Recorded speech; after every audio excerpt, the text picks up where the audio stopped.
I remember like it was yesterday. Crowded in a van, I got a call that I needed to collect my belongings. Most of my classmates were back at home, but I was still on campus, trying to enjoy my spring break.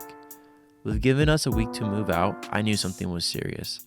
I had heard that there was a sickness going around, but I didn't realize how serious it was. Armed with a little bit of knowledge, I packed up my belongings and drove home.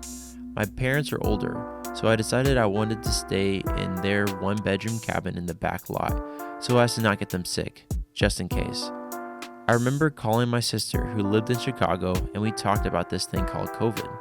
My sister, 6 years older than myself, lived alone in Chicago and told me about the empty aisles at the store and the subtle feeling of panic in the air. Like rain, I could feel the anxiety sprinkle over me.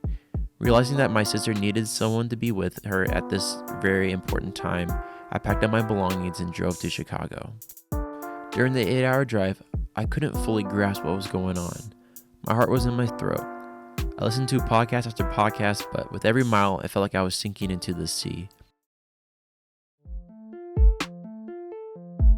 Chicago was a ghost town.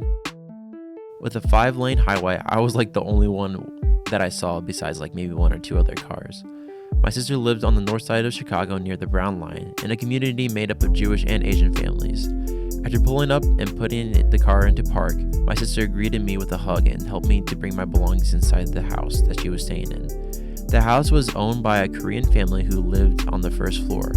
My sister showed me the way to the basement. On the right was her room and on the left was mine. She showed me my room that had a twin-sized bed with a little window near the ceiling, near ground level, so the sidewalk outside. My sister was a nanny, but with COVID showing up more and more, the transit systems in Chicago became more and more dangerous for the spreading of COVID. Like any good brother with a car, I became her personal taxi, which consisted of driving her to work each day. The clouds blocked the height of the buildings as we drove by each morning. My sister loves this one particular store, and so once in a while we would drive to it. I would stay in the car as she walked inside.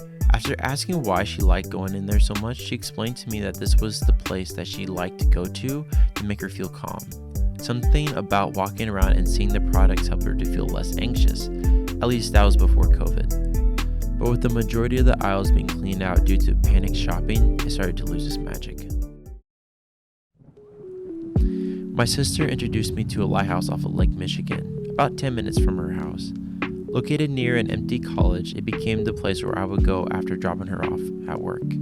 I would drive to see this beach and just stand, and I just would breathe in the air and look into the misty beyond. With the waves lapping at the sandy floor, it felt how I felt. To look into the gray sky and down into the dark, chaotic waters, it was a physical representation of what I felt on the inside.